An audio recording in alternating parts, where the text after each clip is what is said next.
بسم الله الرحمن الرحيم. الحمد لله رب العالمين والعاقبة للمتقين ولا عدوان إلا على الظالمين، وصلى اللهم على سيدنا محمد وعلى آله وصحبه أجمعين.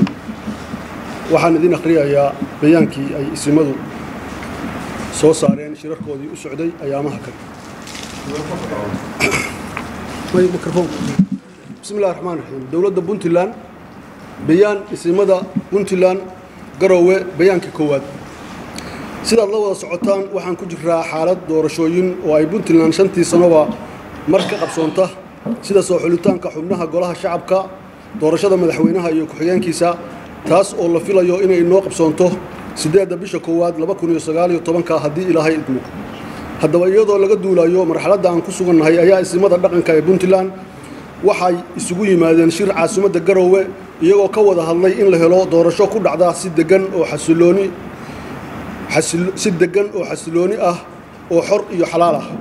iyadoo taa laga duulayo waxay isimadu kulamo iyo wada tashi la qaateen qaybihii ay khuseysay geedi socodka doorashadu, sida musharaxiinta, guddiga ansixinta iyo khilaafaadka xildhibaanada iyo saraakiisha loo xilsaaray arrimaha amniga. wada tashi iyo xog waraysi dhab ah kadib waxaa la isla qaatay qodobada soo socda. 1. in la wada qaato mas'uuliyad wadareed, cid kasta ay xil iska saarto sidii loo heli lahaa doorasho ku dhacda nabad iyo xasilooni. 2. in guddiga doorashada lagu aamino in ay soo ansixiyaan soona saaraan xildhibaanadii beeluhu soo xusheen isimaduna soo saxiixeen. 3.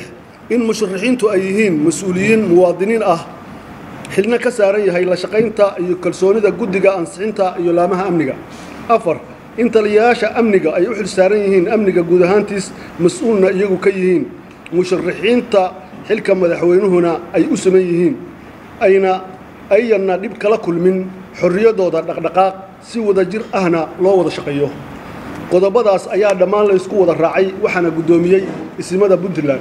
waxay isimadu ugu baaqayaan shacabka Puntland inay ka qayb qaataan ilaalinta amniga iyo xasiloonida si doorashadu inoo ku dhacdo jawi xasiloon oo degan sidii dhaqanka inoo ahaan jirtay.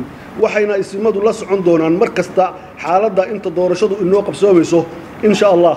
waxaan Ilaahay idinka baryaynaa inaad sanadkiisa ku gaartaan nabad iyo xasilooni iyo horumar iyo aayatiin wacan. isimada Puntland wallahu waliyu tawfiiq. Wassalaamu calaykum waraxmatullaahi wabarakaatuh.